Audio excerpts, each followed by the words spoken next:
Good morning, everyone, and thanks so much for joining us. We are honored to have our county prosecuting attorney with us, Mark Nichols. He is going to cover three general subjects for us. First, the mental health court proposal that was discussed at a county commissioners meeting yesterday. And second, the new police reform laws that were passed in the legislature in 2021. And then lastly, the implications, impacts of the State v. Blake decision that in February was decided by our state Supreme Court, and how those three items are going to be affecting our community in positive and potentially negative ways, and the business community. So if you have any questions, please put your questions in the chat, or you can just raise your hand electronically and we'll go ahead and call on you. So in the meantime, please put yourself on mute. And Mark, thank you so much for joining us. We really appreciate it, and take it away. Will do. My pleasure to be here. Good morning, everyone. Again, my name is Mark Nichols. I'm your currently elected county prosecuting attorney on the one hand and the county ex officio coroner on the other.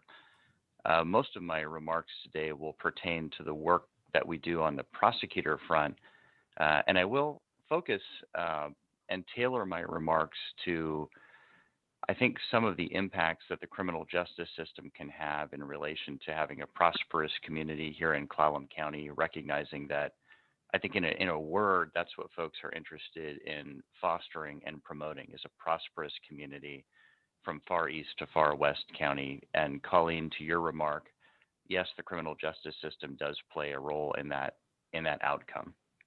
And so with that, I'm going to go ahead and share my screen. And I'm hoping that folks can now see a PowerPoint slide that says mental health court.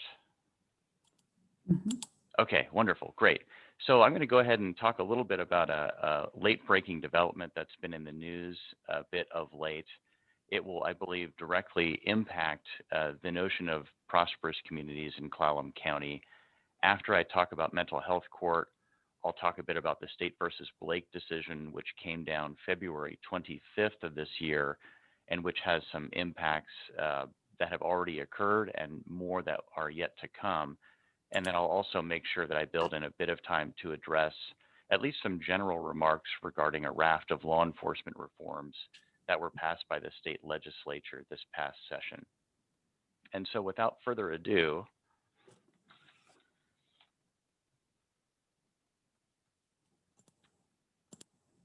let's see here.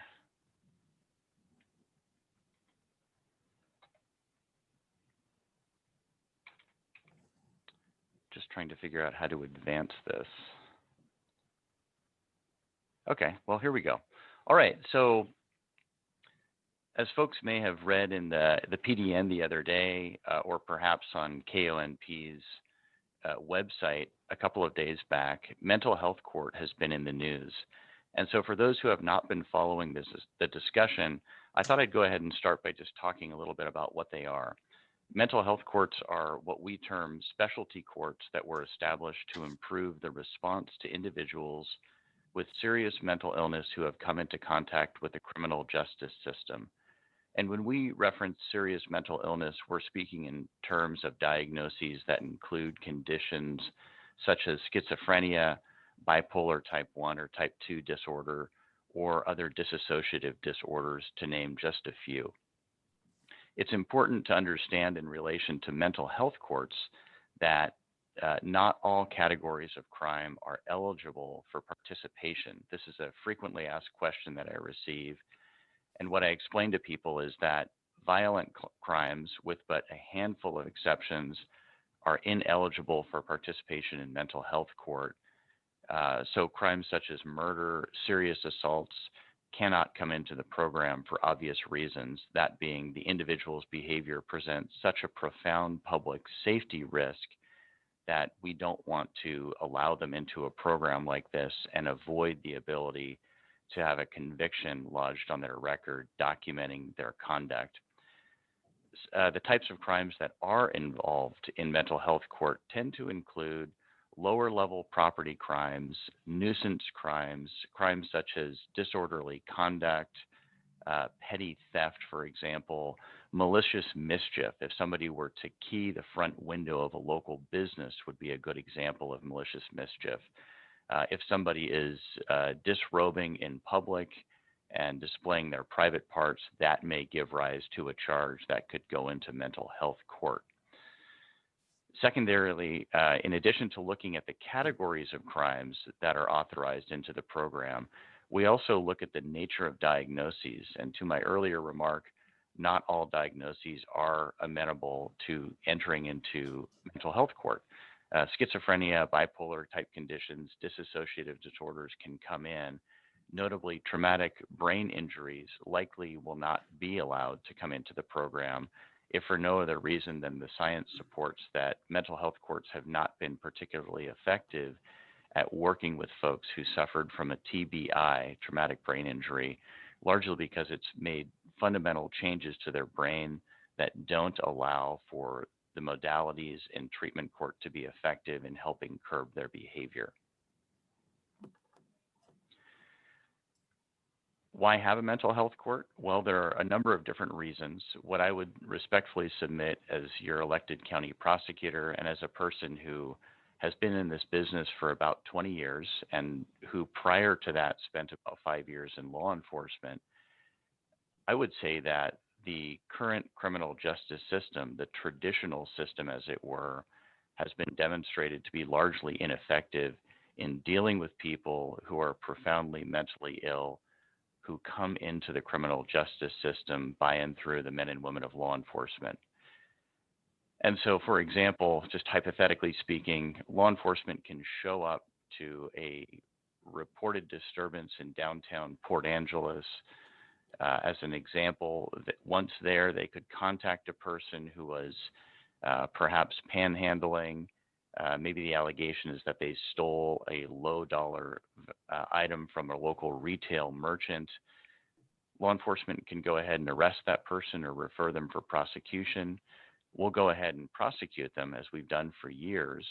We'll put them through the traditional criminal justice system, and they may wind up receiving a bit of jail time. They may wind up receiving some community service work hours that are ordered to be completed, and they may even have a nominal set of legal financial obligations imposed, including restitution.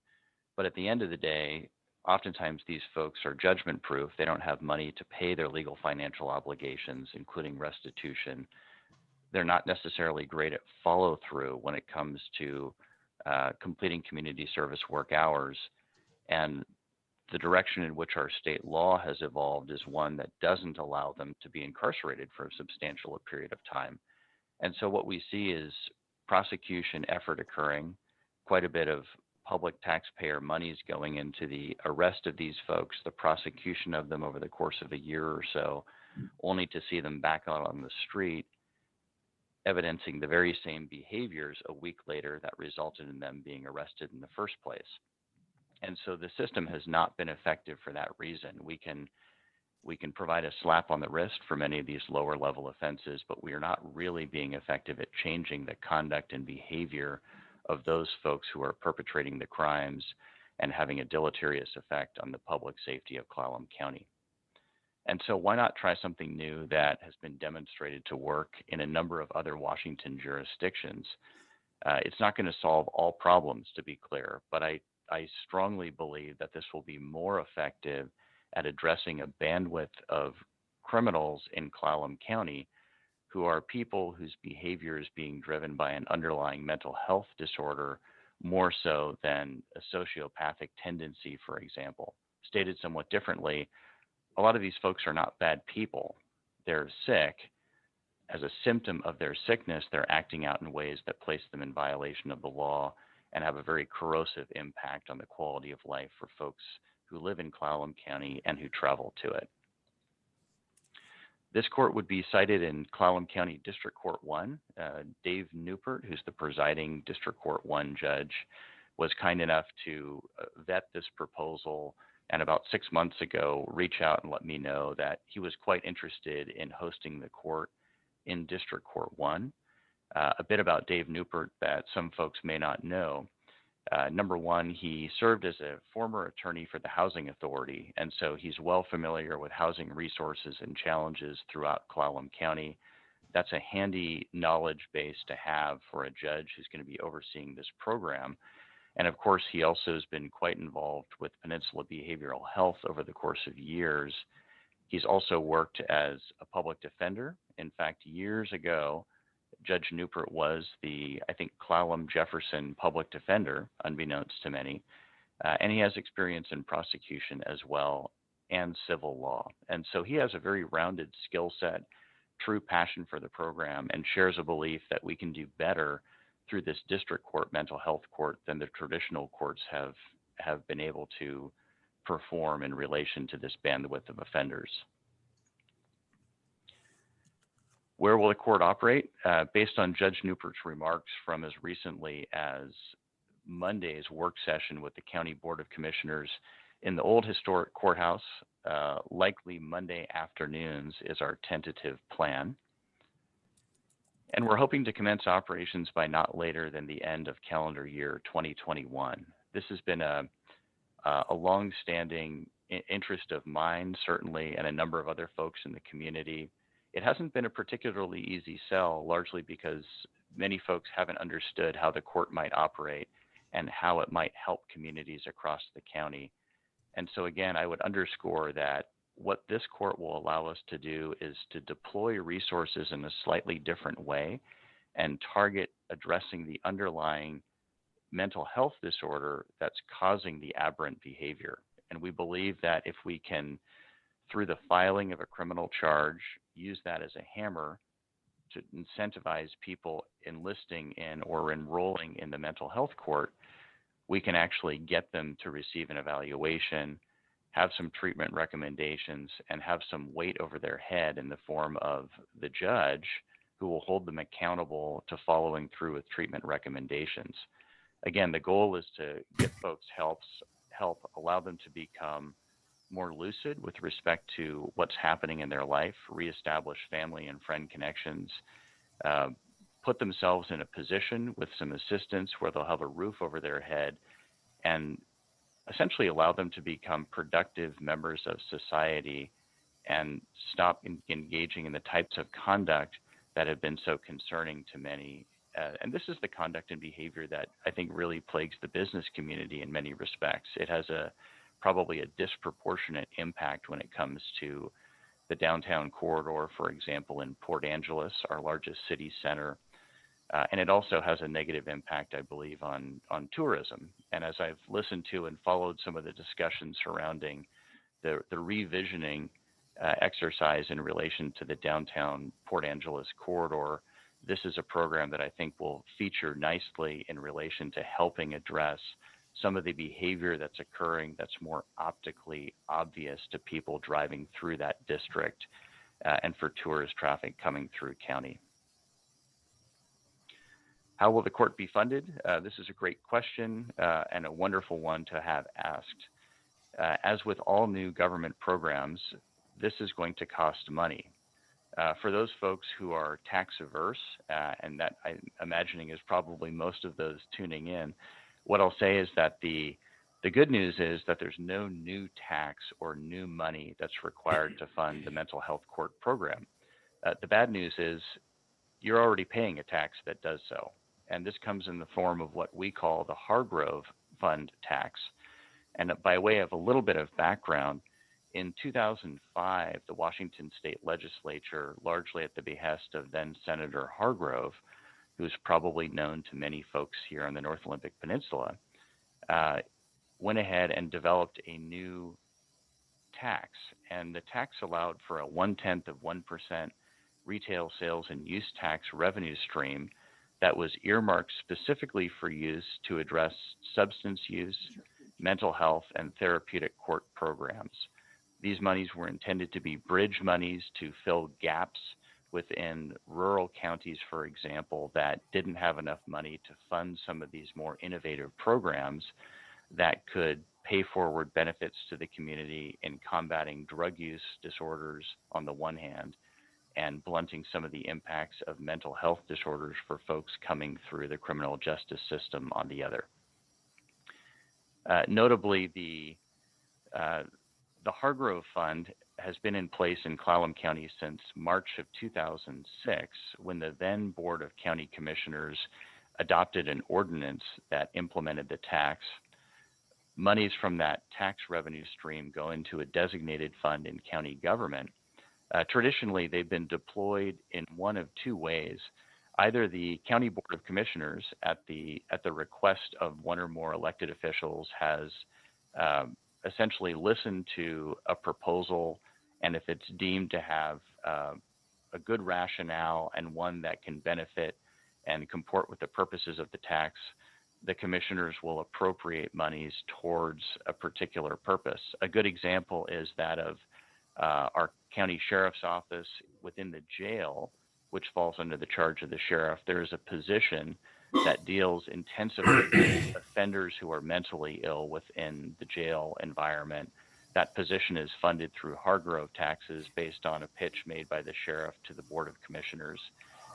Separate from the Board of Commissioners appropriating monies in this fashion, the county's Behavioral Health Advisory Board will send out RFPs, or requests for proposals, oftentimes on an annual basis throughout the community, and different treatment evaluators and providers will respond and essentially apply for monies out of the Hargrove Fund. The commissioners will go ahead and work with the Behavioral Health Advisory Board to then appropriate monies to applicants, so long as the work that they're going to be performing falls in line with the intended purpose of the tax. The amount of monies in the fund is, in the opinion of the county's chief financial officer, more than adequate to fund mental health court. And so what we asked the commissioners to do on Monday was to appropriate a portion of this unspent reserve that carries over from one year to the next towards the establishment of a mental health court, recognizing that it's directly in line with the purposes for which the tax exists.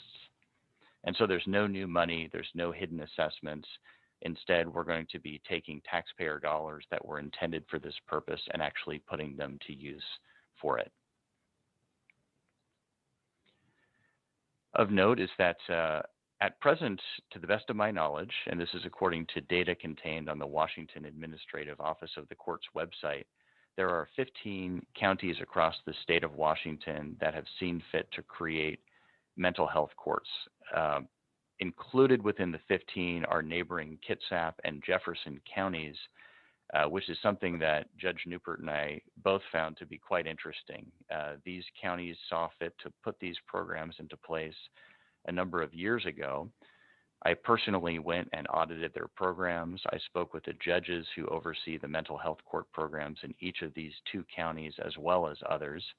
I interviewed their prosecutors, their public defenders, their mental health court coordinators, and spoke with a number of treatment providers in the communities. And what I heard was really a pretty rave review regarding mental health court's ability to engage with a bandwidth of offenders who had been a proverbial thorn in the side of communities within Kitsap County on the one hand and Jefferson on the other.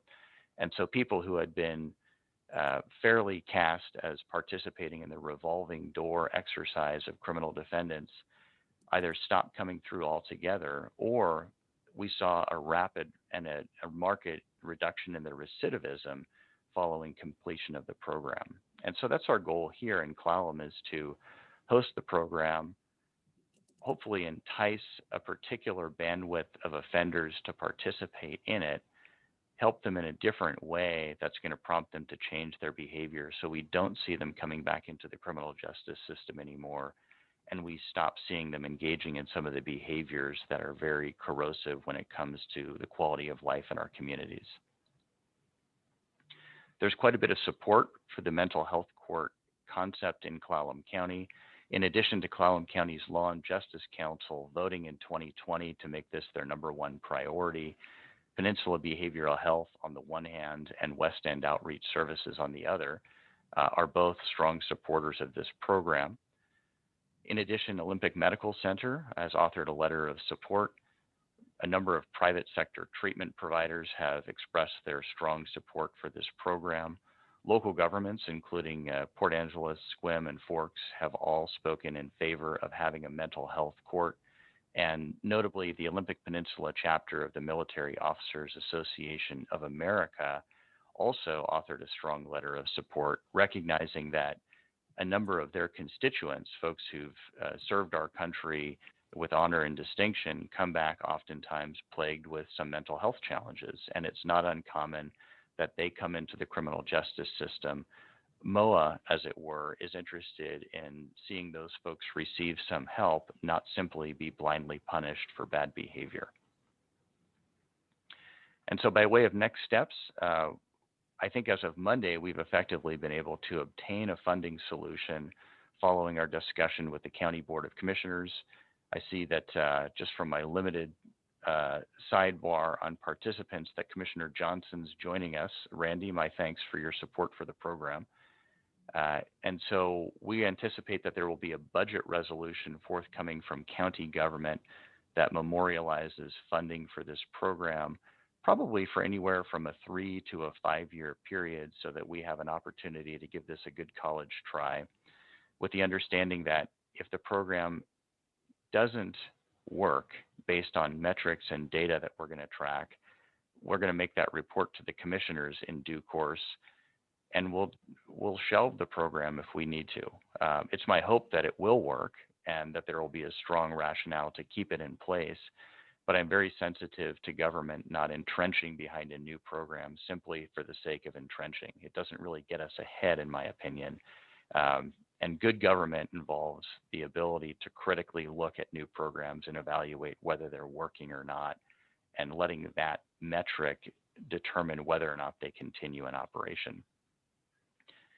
With the funding that we're going to receive from the commissioners out of the Hargrove Fund Reserve, we're going to hire a mental health court coordinator and administrative support to work alongside that position.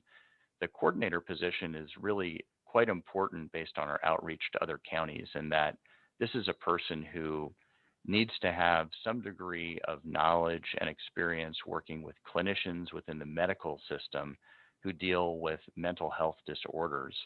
At the same time, the individual needs to have some familiarity with the operation of the criminal justice system, with the men and women of law enforcement, prosecutors, defense attorneys, and judges. And last but not least, it's awfully handy if we can find a person who has a background and demonstrated track record in grant writing, because eventually I believe it will be helpful if we can become competitive in applying for certain grants to help defray some of the costs of the program moving forward. The only way we're going to do that is if we can be successful in grant applications to the federal or state governments. We'll be selecting a court model. The decision will ultimately be that of the judge, but it will occur with input from myself as prosecutor. I will serve essentially as gatekeeper to the mental health court program and determine who's allowed in and who's not. Our public defender also will have some input, which we're going to highly value. I note that between the judge, myself, and our public defender, we are all in agreement that this program will work best if it's structured according to a model where, after people are already charged by the prosecutor's office with a crime, they are then made eligible to petition into the program. That would be a voluntary decision for the defendant. And once they're in the program, it would likely be a, on average, 18-month duration program for them to engage, receive the necessary evaluations, follow treatment recommendations, and make that degree of progress that's necessary to really help them move from one station in life to the next in a way that's not going to have them coming back into the criminal justice system or creating problems within the community. The reason the charge is so important as a predicate to participation is because, again, the threat of the conviction going on their record, the threat of incarceration from being found guilty for the charge, is the hammer, as it were, or the carrot or stick that makes the program operate effectively. We already are well underway with regards to researching policies, procedures, participant handbooks, and we'll have all of that in place as a condition precedent to actually having the first participant come into the program. And again, we'd like to see the judge implement the program by not later than the end of this calendar year.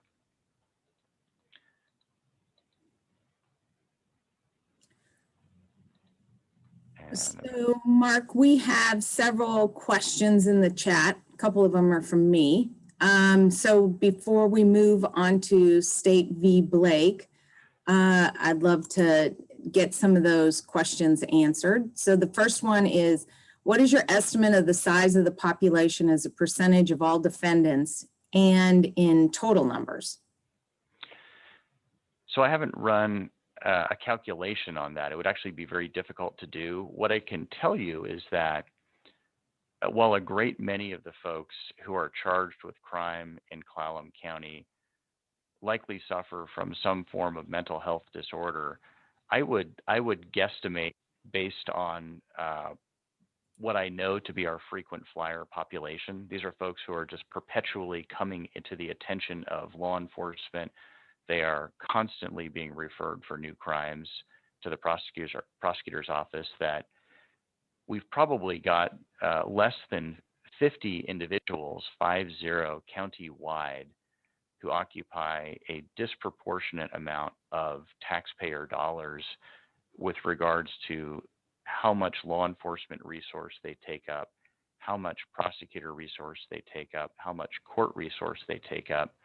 I don't think it's realistic to plan on getting all 50 or so into the program. If we can get half of them in, for example, maybe have a participant pool of 20 to 25 people, and are successful with a majority of it, I think that that will pay forward in dividends. And again, many of these folks who are amongst our highest volume frequent flyer offenders are folks who people know about within the community. They're notorious based on their behavior. A number of them are undiagnosed. They can be found in predictable places throughout Port Angeles. They engage in predictably criminal behavior. And again, the men and women of law enforcement can keep arresting them over and over again, but these folks will be back out on the street before you know it, engaging in the very same behavior, which is why I believe we're really not being effective in getting anywhere. So my belief is that in time, if neighboring Jefferson County is any indication, last I checked, their mental health court had, I think, about 25 to 30 people in the program. Jefferson County is about half the size of Clallam. So I'm hoping that we can have at least that many. We may have more if we can get the program up to 40 or so people. And it's inclusive of that bandwidth of offenders who are ill, who are impacting the system disproportionately. I think that would be fantastic. This is a small percentage of the overall number of folks who are referred to our office to address the other part of the question. And so on an annual basis, we typically charge roughly 500 plus felony crimes in Clallam County, actually felony cases. Each case can include more than one charge. And then we charge thousands of district court cases. So we're talking about a small group of people, but again, a group who are engaging in behavior that's very obvious to those who live here. It's very pronounced optically to those who travel through our cities. And these are folks, again, who are occupying a disproportionate share of system resource. Great, thank you. Lena, would you like to ask your question? Sure, and you somewhat addressed this a little bit with regard to the funding, but my question is, will the funding for the mental health court take away from the existing substance use disorder programs that have programs funded through the Hargrove funds? Lena, thank you for asking that question. The answer is no, and I want to underscore that with an exclamation point. To give people a sense, each year, the Clallam County Behavioral Health Advisory Board publishes a request for proposal. And this goes out to a number of folks in Clallam County who are well aware of the RFP. They apply on an annual basis for funds out of the Hargrove line of county government. And they receive dispensations and they provide services. They're going to be able to continue to do that with no threat whatsoever from mental health court, largely because the unspent reserve, that is the amount of money that's left in the Hargrove Fund after all those dispensations occur, is currently about $2.5 million. We are asking the commissioners for anywhere from $150,000 to potentially up to $250,000 per year, and that would be drawn out of that $2.5 million unspent reserve that's carrying over, not going to any particularly good purpose from year to year. So this would not threaten, for example, the county's drug court programs, which receive money out of the Hargrove Fund. It would not threaten any of the providers who receive monies essentially by and through the HHS department following a dispensation by the commissioners. It would not threaten TrueStar out of Juvenile Services, which provides invaluable service largely by and through Hargrove Fund monies.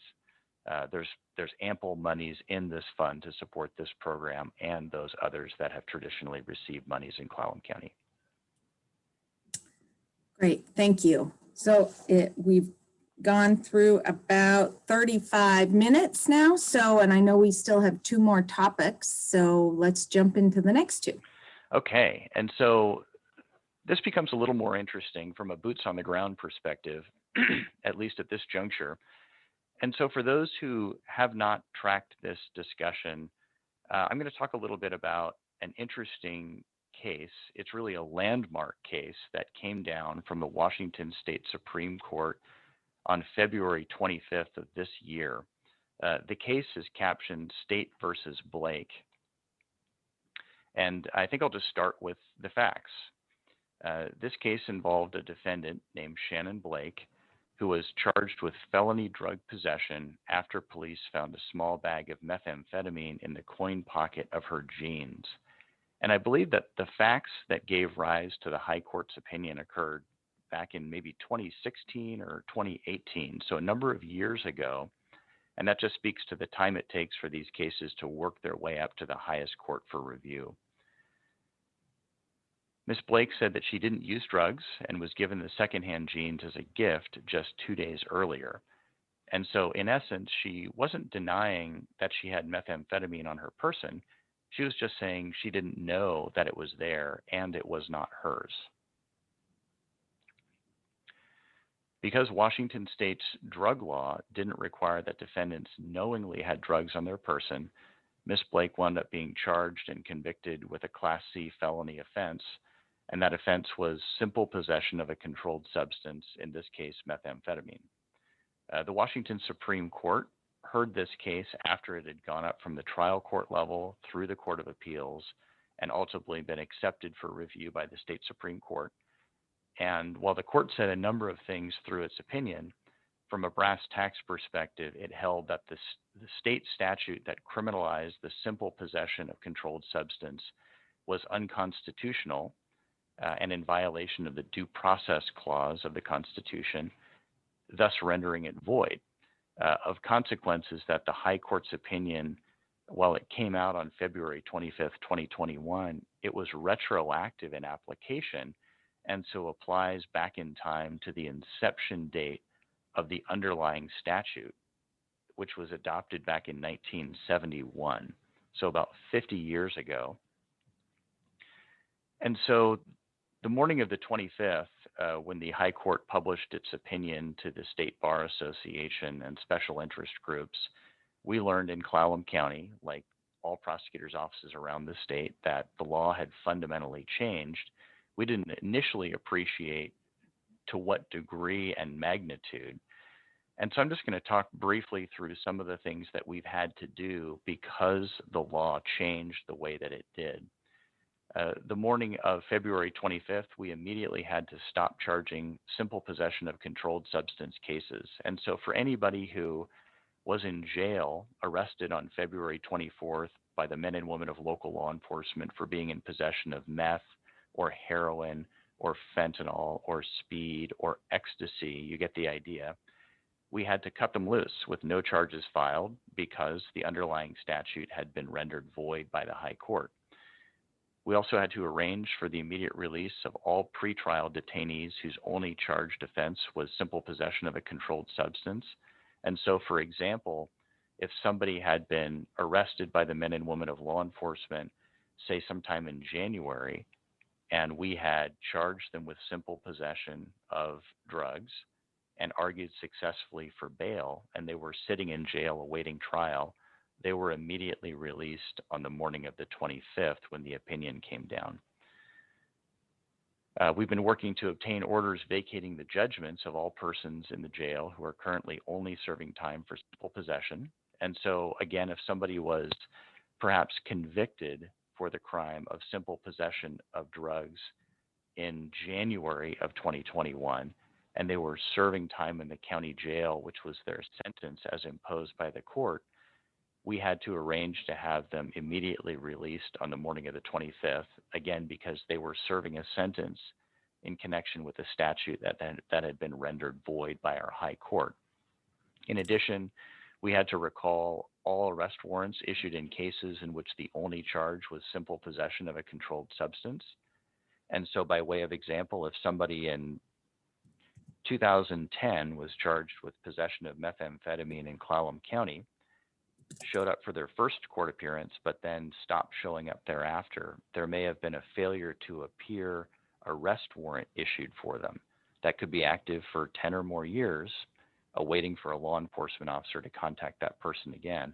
All of those warrants, we had to take quick action to quash so that nobody would be arrested on them, again, because the underlying statute had been deemed void.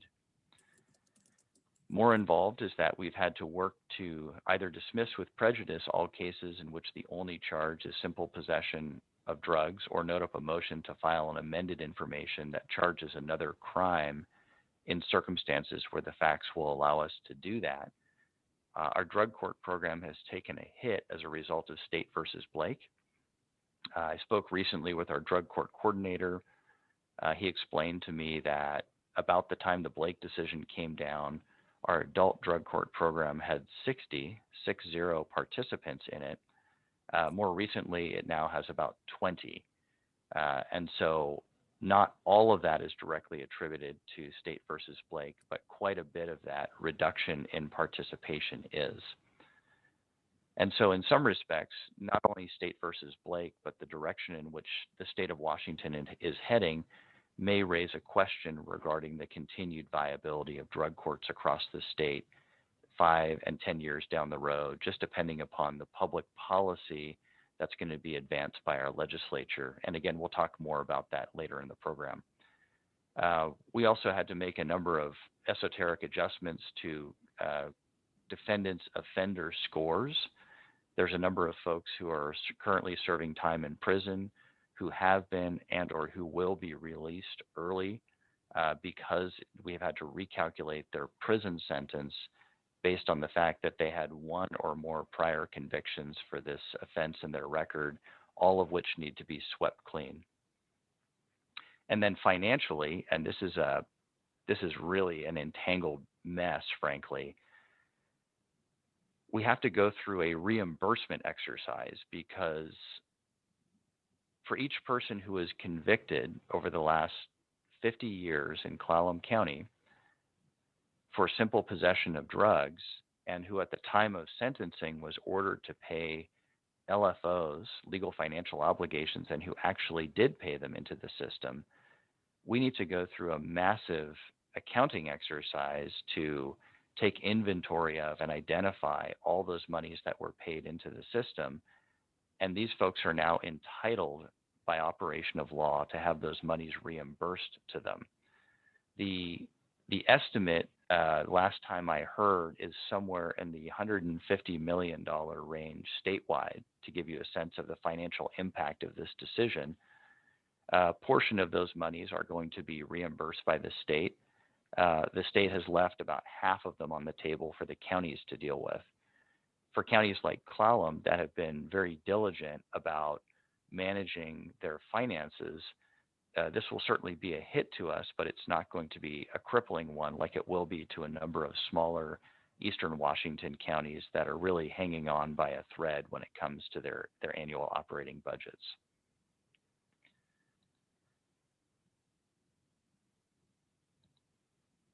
And so in the aftermath of State versus Blake being decided, and I'll note that the High Court's decision came down at probably at the worst time. It followed the policy and fiscal cutoffs for the state legislature in its last session. We found ourselves in a situation where Washington State was the only state in the country that had essentially decriminalized drug possession for all purpose. It didn't matter if you were an adult. It didn't matter if you were a juvenile.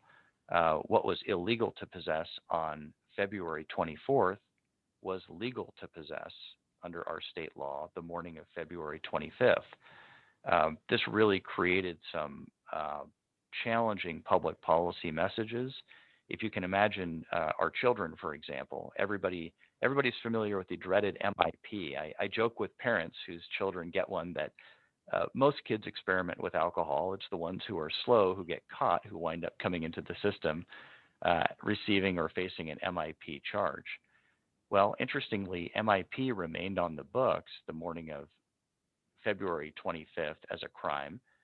And so a young person could not legally possess alcohol in the state of Washington under our law, but there was nothing preventing them from lawfully possessing methamphetamine. And so you can see the really backwards and upside down messages that this sent to the youth in our community and across the state.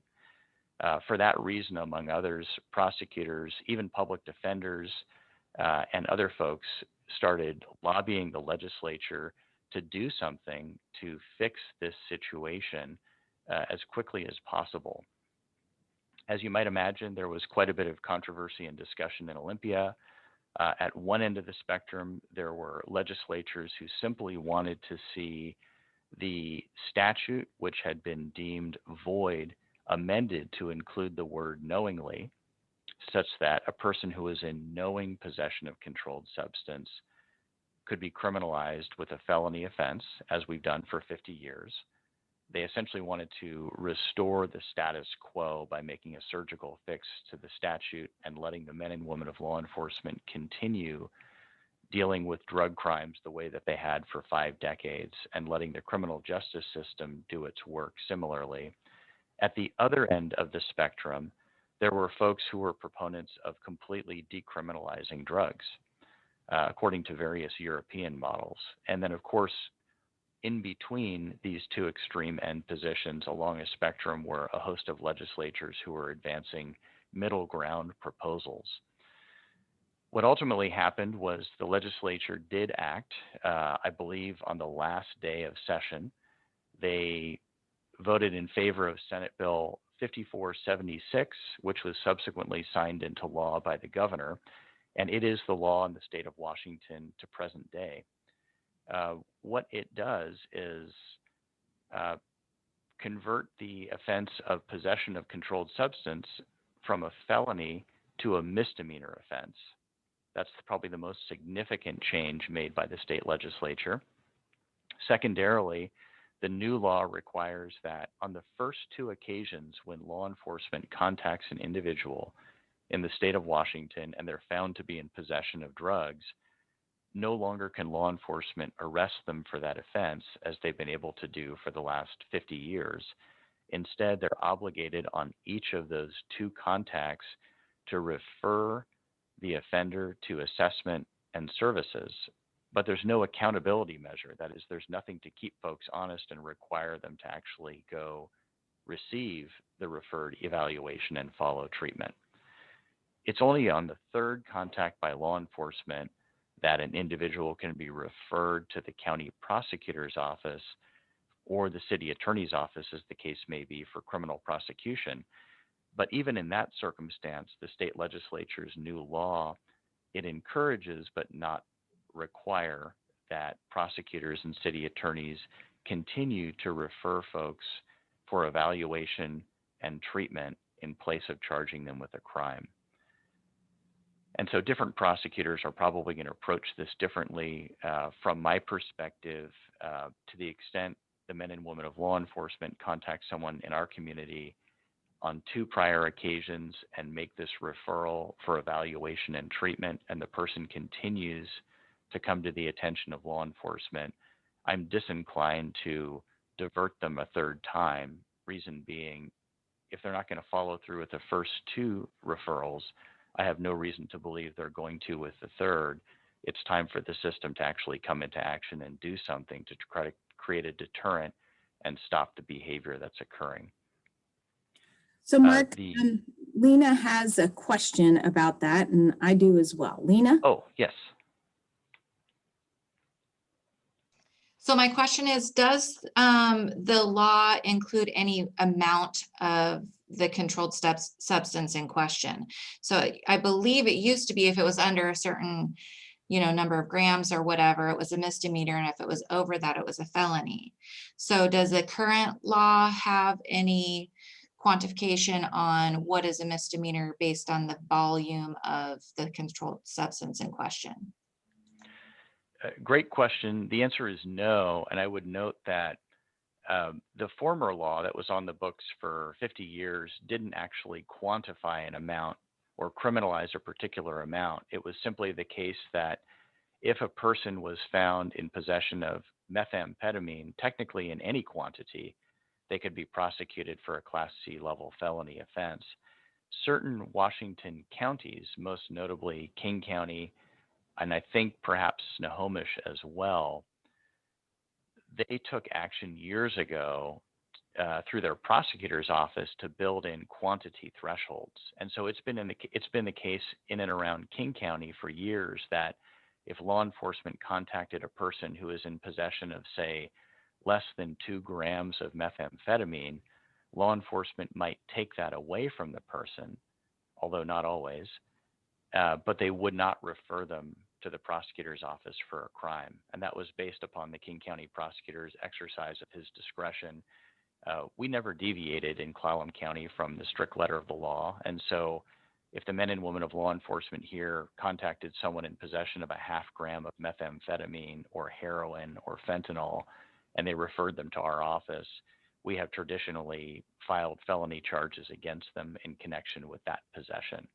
Under the new law, there is no quantity that's required. If a person is contacted twice and then referred on the 3rd offense for being in possession of a 1/4 gram of methamphetamine, that's all that's necessary to allow the state to prosecute them again for a misdemeanor under the new law, as compared to what would have been a felony under the old. And has there been any changes to delivery? A delivery charge or suspected delivery of a controlled substance? And how does marijuana come into play?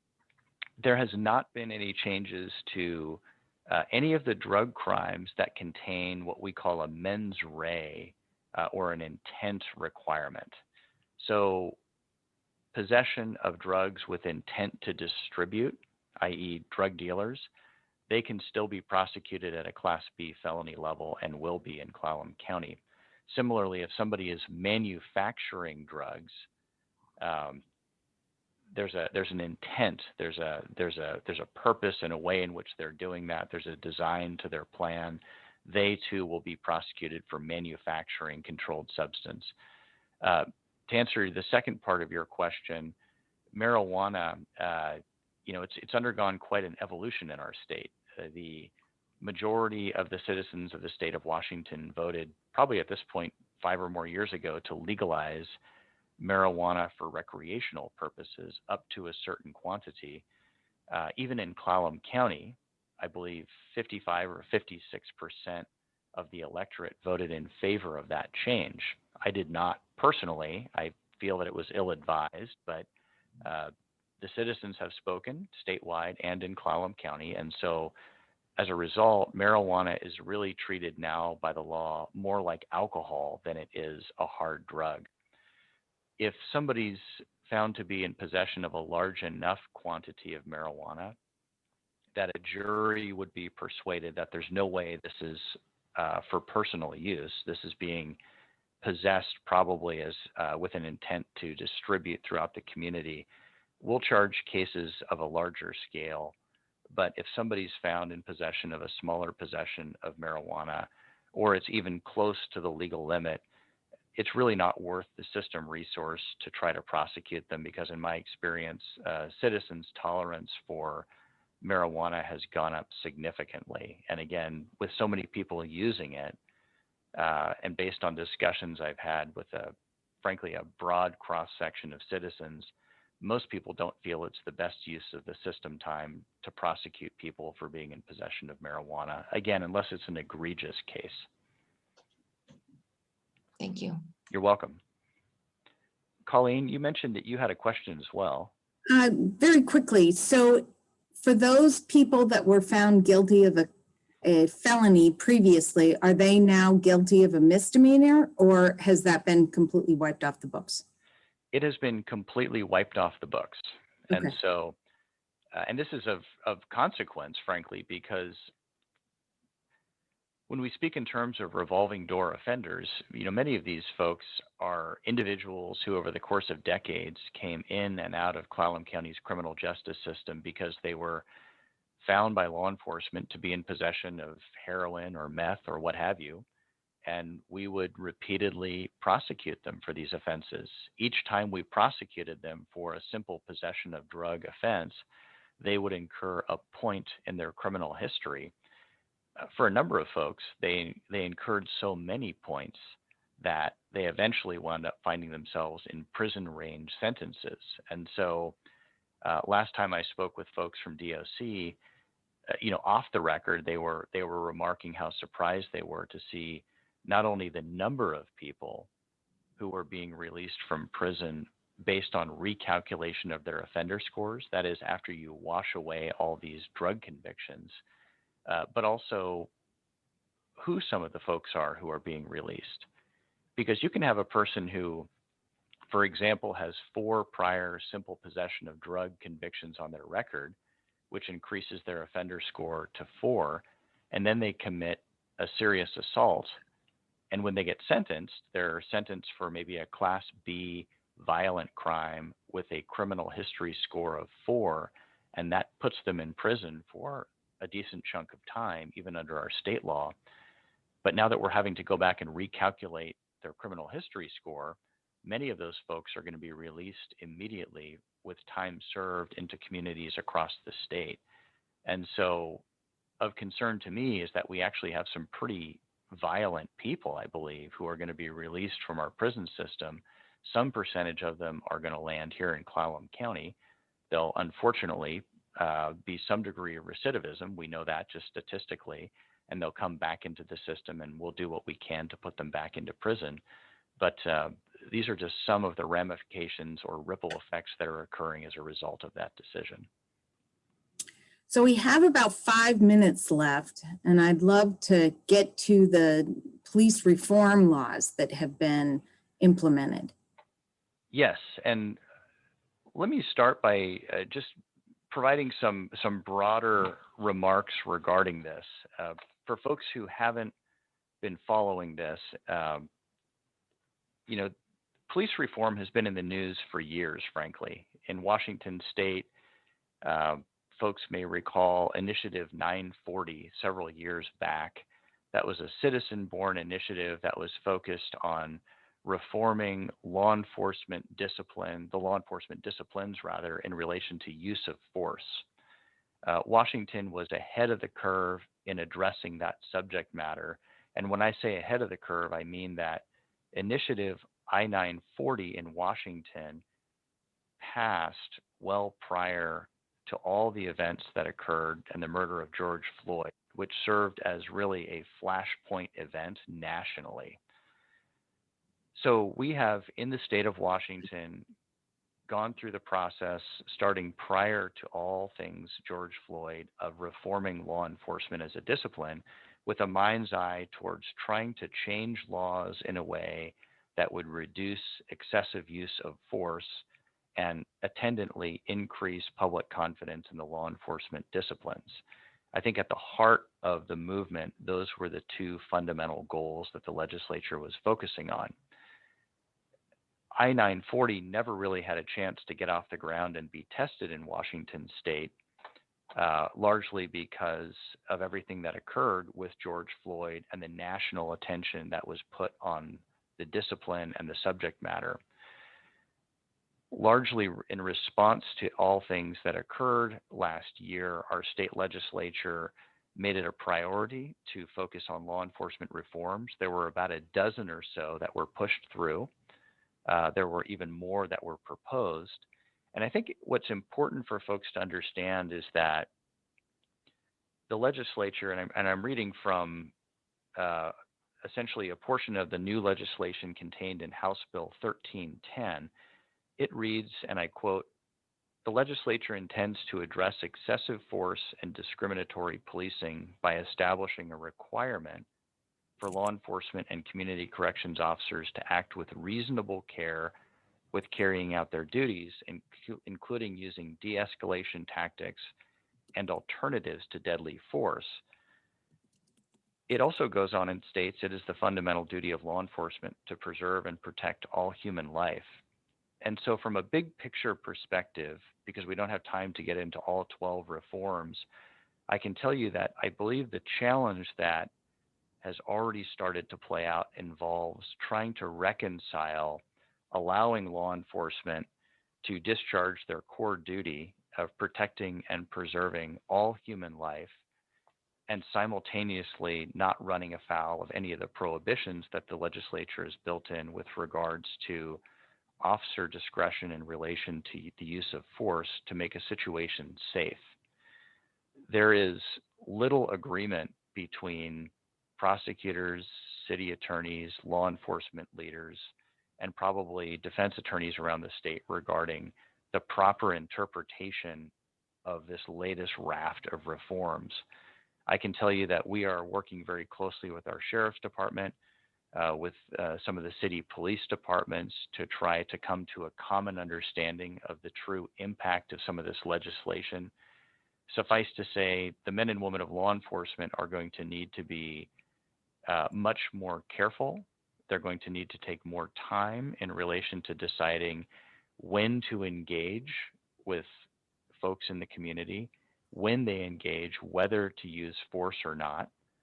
And once they start using force, they're going to need to figure a way to dial back the use of that force as quickly as possible, or run the risk of being found in violation of state law. And so the law enforcement and policing discipline it's a challenging one already. It's a thankless job at times. It's going to become even more challenging. And aside from the legal impacts to the discipline, I'm equally concerned about the morale impacts. Washington state is not an easy state in which to be a law enforcement officer. It's not an easy state in which to be a prosecutor.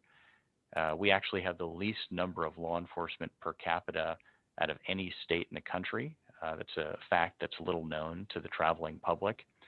And the way that our courts have expanded and enlarged due process rights and protections for the accused has really worked some measure of hardship on law enforcement.